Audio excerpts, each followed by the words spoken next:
Good morning, everybody. I'm using the Dollar Tree ring light. I think it gets brighter, sorry. Yeah, there we go.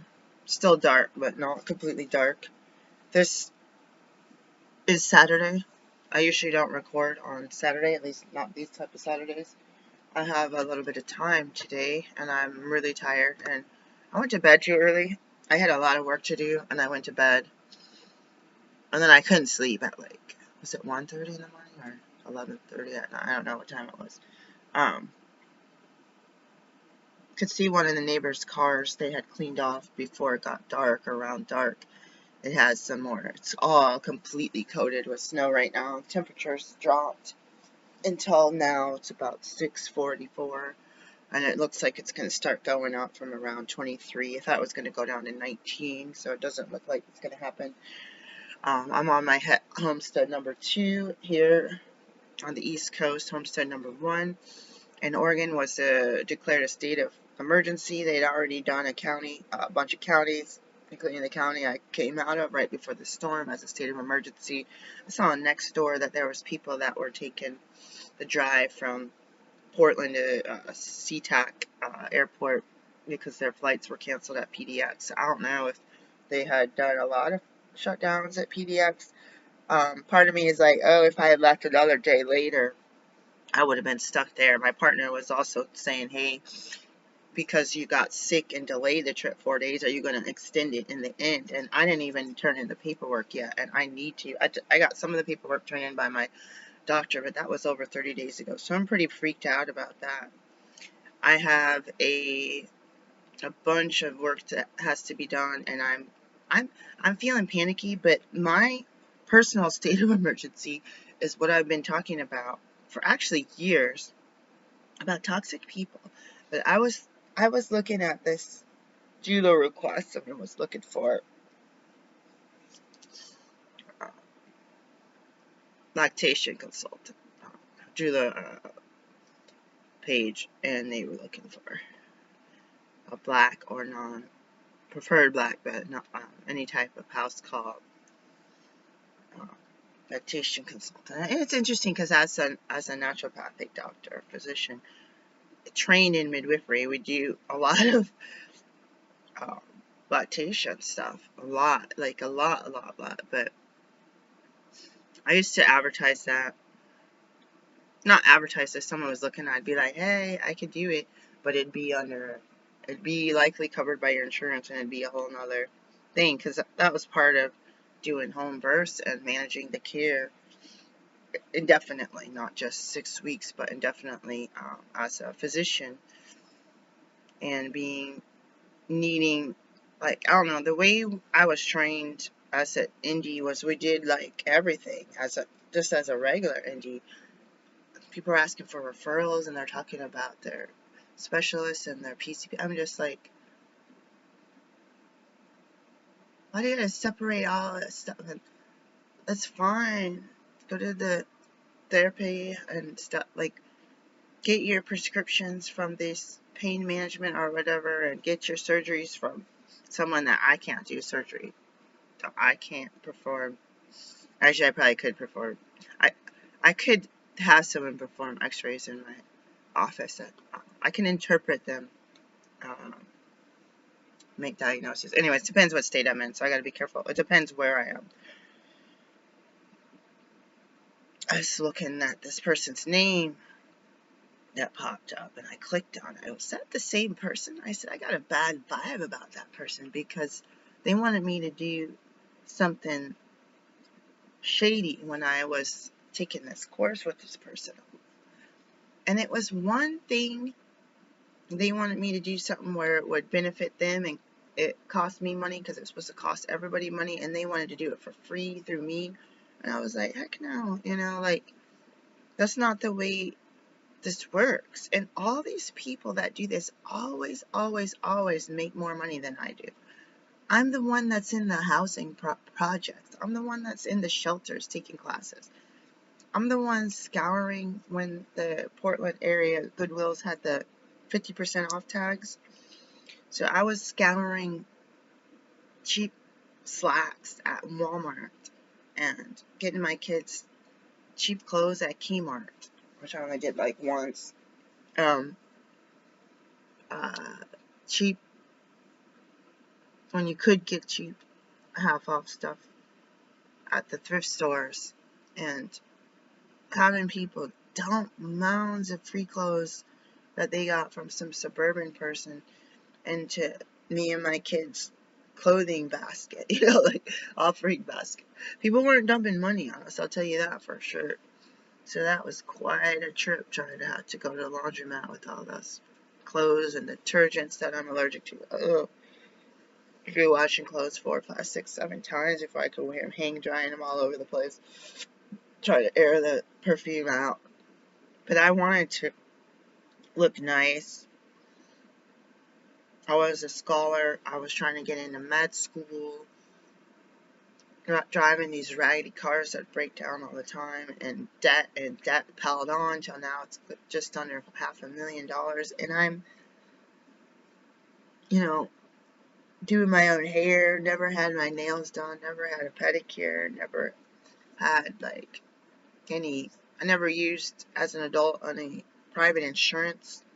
I think I got one checkup at the dentist when I was 21 with my insurance, with my dad's insurance or something, but never, ever, ever. And these people were bragging about living in the suburbs and living this quiet life with these jobs where they're showcased up, and I was like, dude, my welfare workers hate me. You make $1, they completely cut off all your benefits and raise your rent. You lose your job and are living off of student loan money, and they raise your rent $400 a month. Like, that's what I was living. Like, when I talk about raising rent in the projects, $400 a month, that place was several $100s a month more expensive than a private house when I rented it. But no one in the private house would rent to me because I'm black. It didn't matter if I always paid my rent. It didn't matter if I had 2 children and myself that were going in to these special school programs and medical school. It didn't matter to them. It didn't matter to them that I had ever been evicted, that I had great credit, that I had income.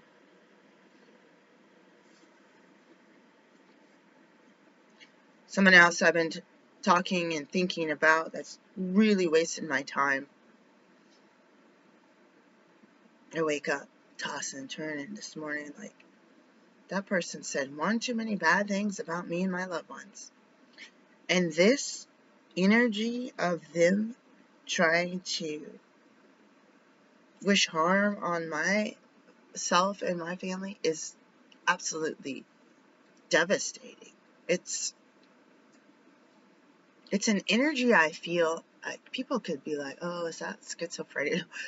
People will, it doesn't even take some kind of like, I'm meditating and I sense this, like that. Yeah, people will say things and you'll look at them and say, just like that first person I just spoke about, that called me to try to get something from me so that they could not have to pay for it when it was a requirement of the course to pay.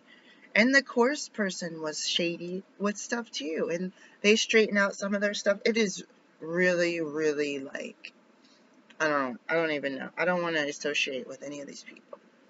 It's a red flag to me if they say something that's really, really not using a moral compass, or at least not up to par with my moral compass. I ain't trying to get dragged down because these people have lived decades, 50 plus years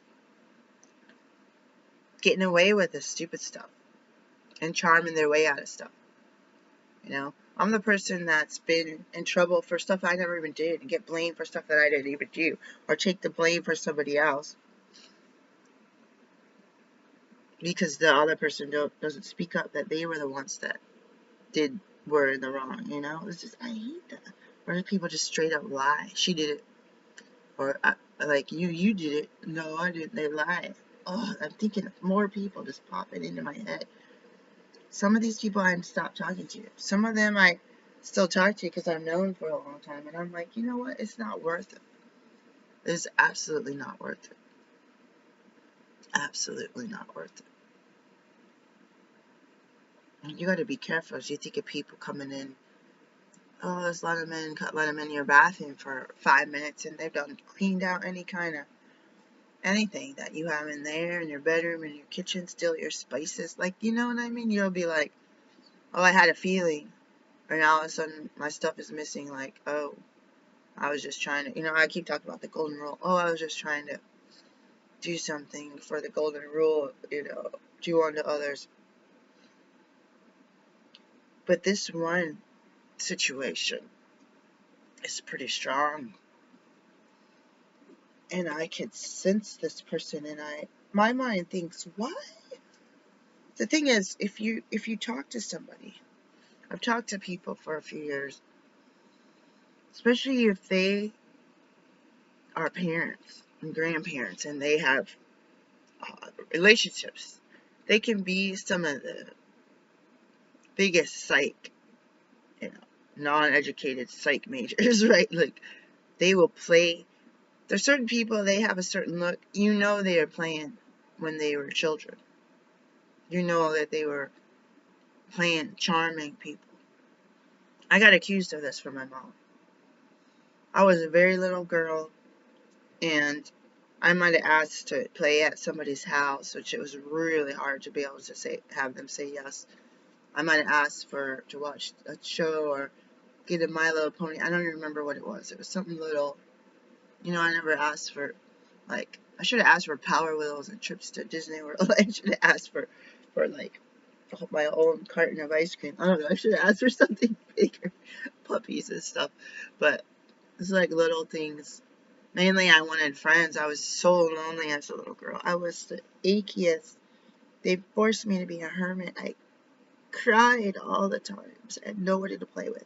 And my parents weren't playing with me. They weren't playing games or talking to me and watching cartoons with me.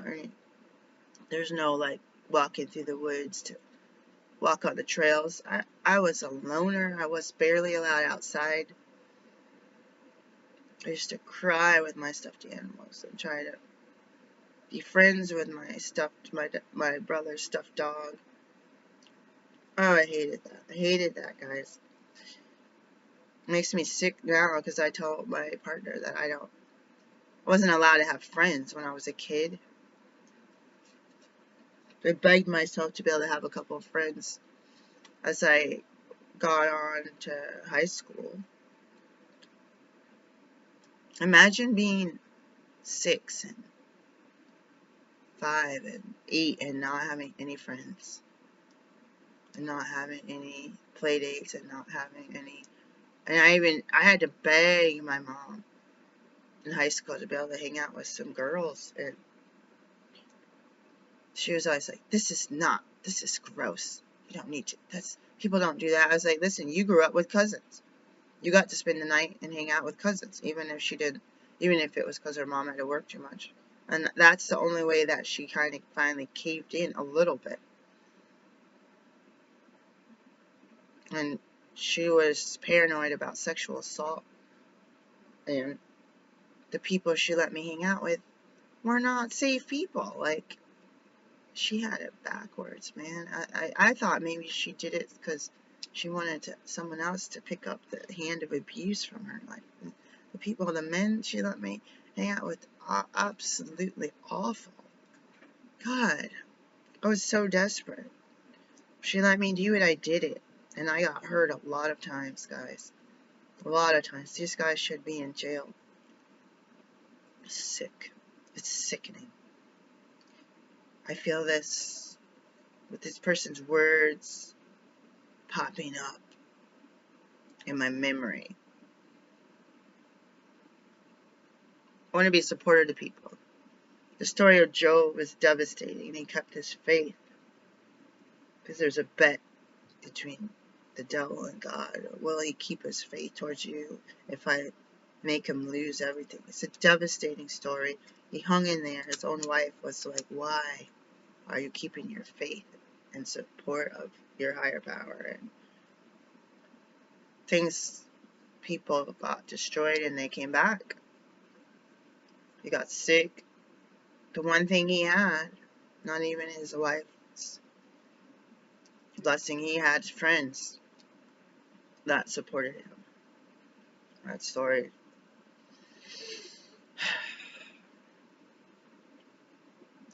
But why wish ill will on somebody else?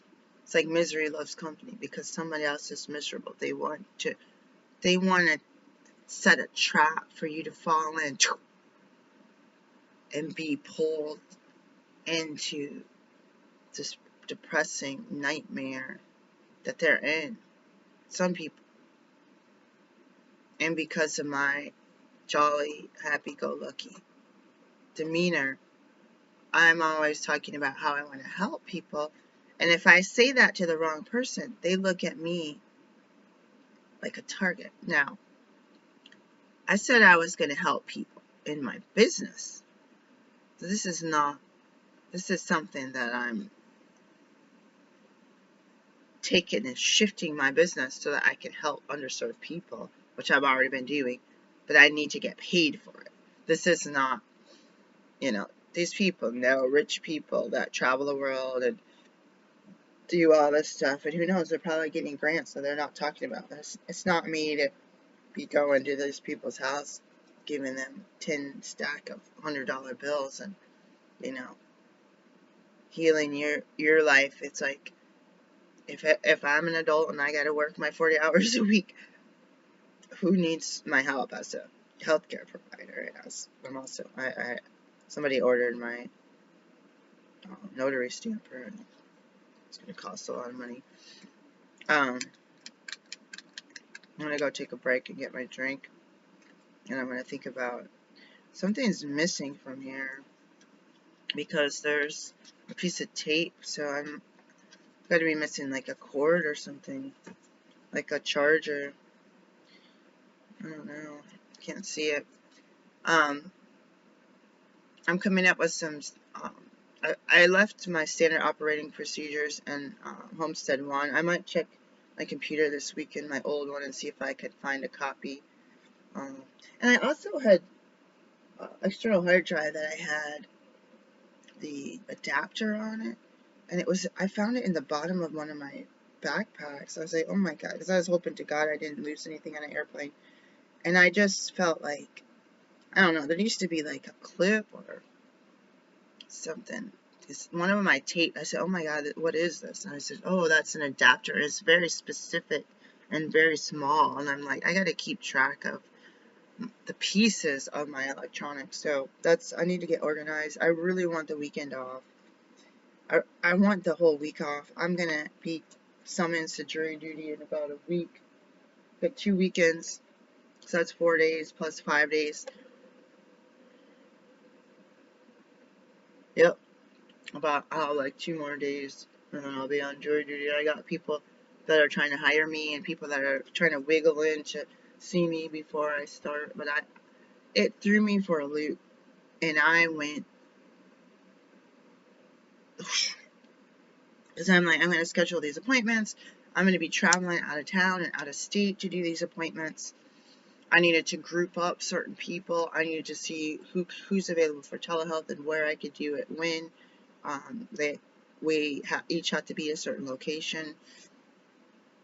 And I have some other visits of people that are more local. I shut down my clinic space here. Actually, my clinic space is actually here, but which I keep forgetting about. Maybe that's what I'll do this month. I keep forgetting that that's how I have it set up. And it's easy when I think telemedicine or house calls because I go out from the not just the home base, but the clinic base.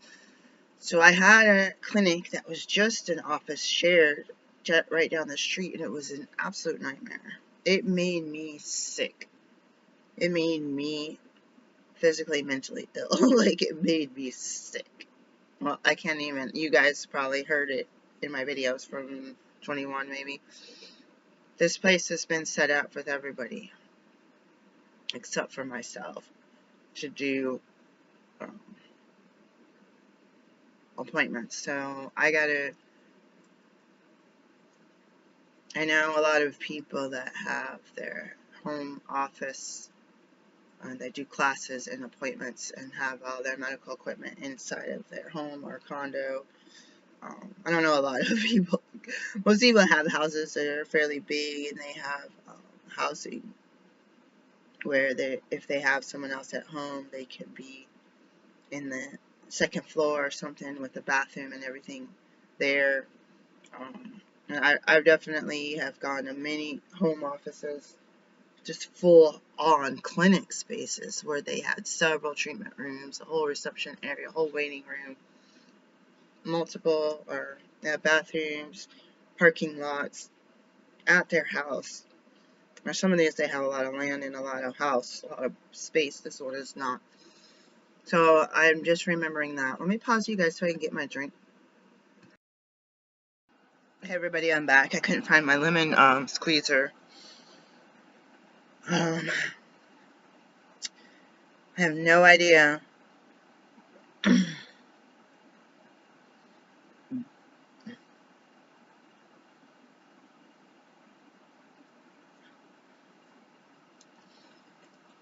The drink is a lemonade. I hand squeezed, so I saved the lemon since I didn't have the thingy. And I thought I had it last. Like, I have no idea where it is. I had to find that. And there's honey. I used the water that was heated yesterday. I don't know, Stanley. And it didn't really melt the honey. It was fizzy. There's fizz on that honey, guys. And, excuse me, I put some Topo Chico, excuse me, and mineral, or fizzy water, and some Gerolsteiner that was already open. I wonder if I have any more Gerolsteiner. And a couple lemon seeds I'm going to plant.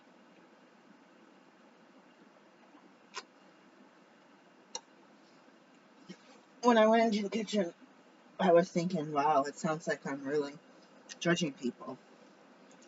Here's the thing.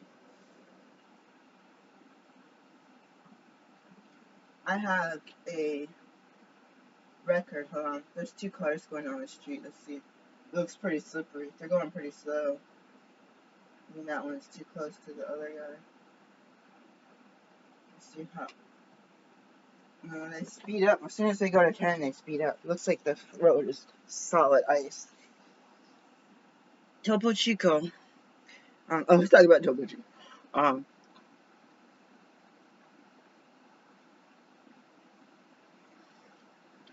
got in legal trouble that's affected me the rest of my life because of other people. Because I'm hanging out with the wrong people. And I have found I am not perfect, and I have not found anybody else perfect. And so I actually get paranoid that someone else's imperfections still would affect me. And there's times where I'm like, you know what, I don't even want to go there right now. So the thing about me saying, hey, these people their moral compass was kind of a little bit off kilter, a little bit too much for my taste. I mean, it's like, we're talking about the mob and the different Eastern European gangs and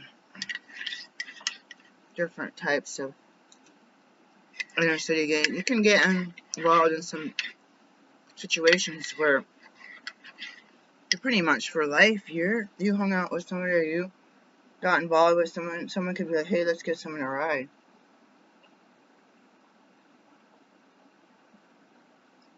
They could be using you as a mule. I don't know if I used the right term, but I saw that movie. And they used to have movies on airplanes on the back of the seats. I kind of miss that. It's kind of nice, but anyways, whatever. I think used as a mule, and you would be busted. You'd be associated with someone you think you're giving a ride to the grocery store, or to pick up their package from the post office. You gotta, I mean, that's the thing. When you hear somebody talking shady, like I said, people driving me and or my kids around. Then you find out they don't have a driver's license or car insurance. You don't want them to get in an accident. But you definitely feel like that's very irresponsible for you to even drive at all without a license and or without insurance. It's just, I feel like, God, if I was in that situation right now, if I couldn't afford it, I'd be stuck here. And I'd be asking for rides and taking the public transport.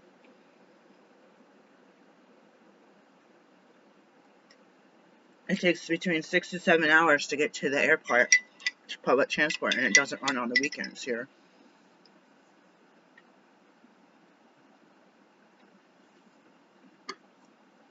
And it takes about an hour and a half or 2 hours or something by car, I don't know.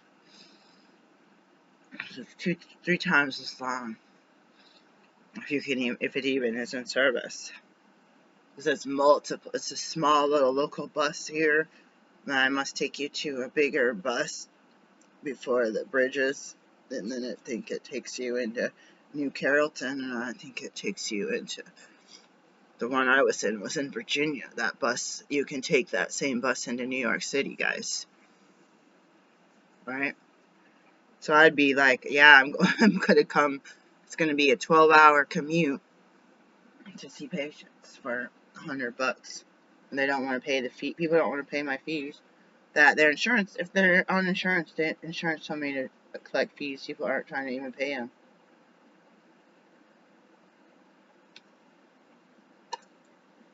I'm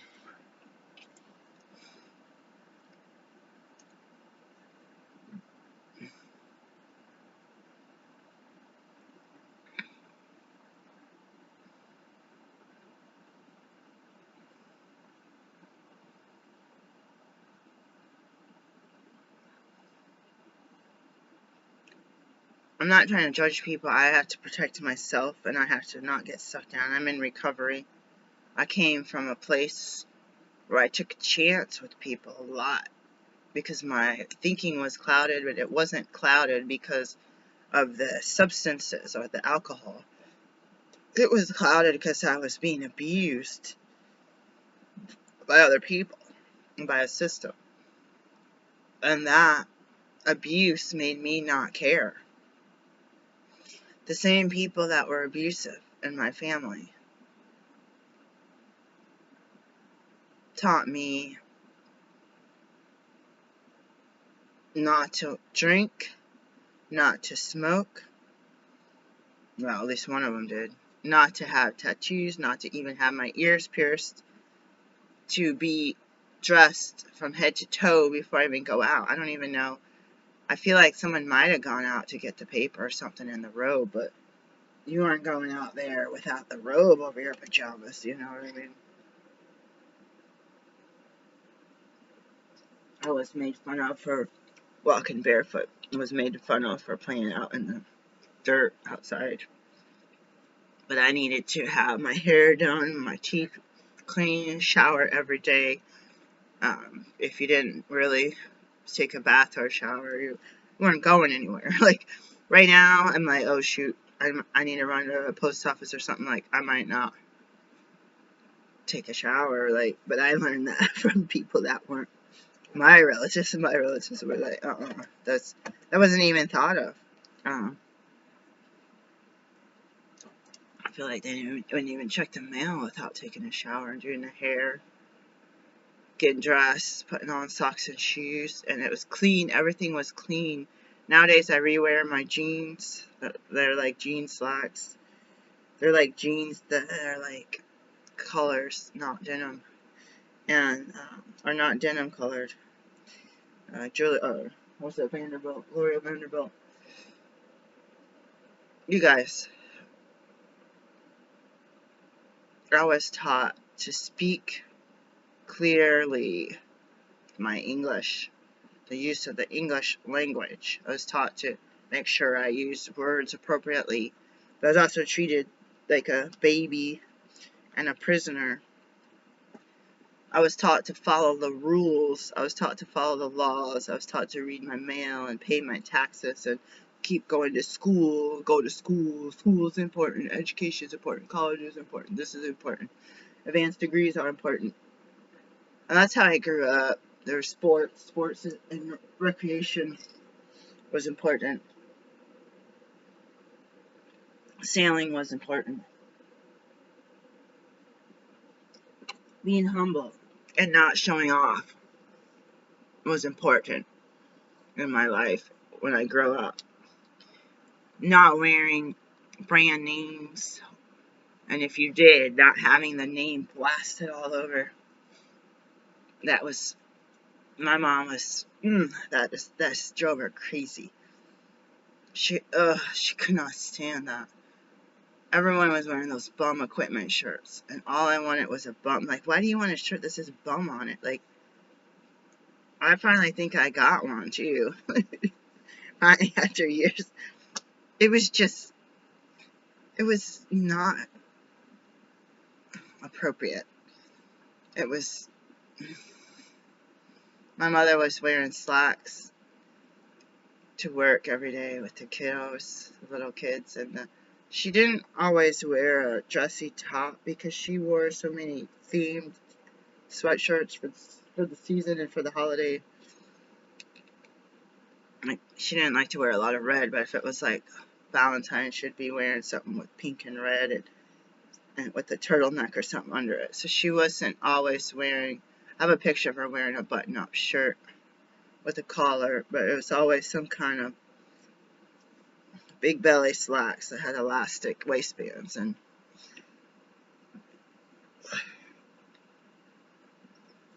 unbelievable. Like, I was taught to use my manners. If I needed to interrupt when I was speaking, I was taught to wait and then say, "Excuse me, please." And I wanted to reject everything my parents taught me because they were also abusive. And so I was like hanging out with people that didn't have those values and didn't follow the law and rules and value education and sports. Like, sports can keep you out of trouble sometimes. Activity, scouting was a big thing. They said outdoor things like sailing. Reading books was huge on that. Very, very intelligent people. It became more and more intelligent every day.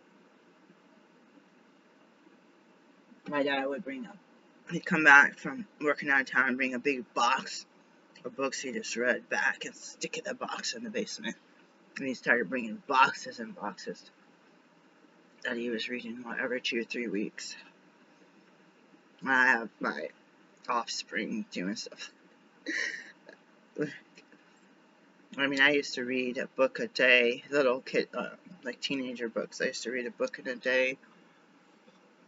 But I had school, so I had a lot of schoolwork and sports and stuff if I could. So when I hung out with people, when I became rebellious against the people that want you to act perfect, treat you like trash and abuse you and should have gone to jail for child abuse, I went away from manners. I went away from speaking clearly or from start cussing all the time. One of my relatives did cuss all the time though, and the other one didn't. So one of them, I did see smoking pipes and cussing and drinking. So it wasn't all, you know what I mean? So the one parent, the one that I got abused from the most is the one who was teaching all of these how to behave. She grew up Methodist, a black Methodist church, and everything was super strict. I said even the earrings was not allowed for her. They took it out of context about not having tattoos and earrings, and some of the Bible talks about when you're mourning to not do certain things or to do like ash on your forehead. They have it out of context where it says do not pierce, do not tattoo.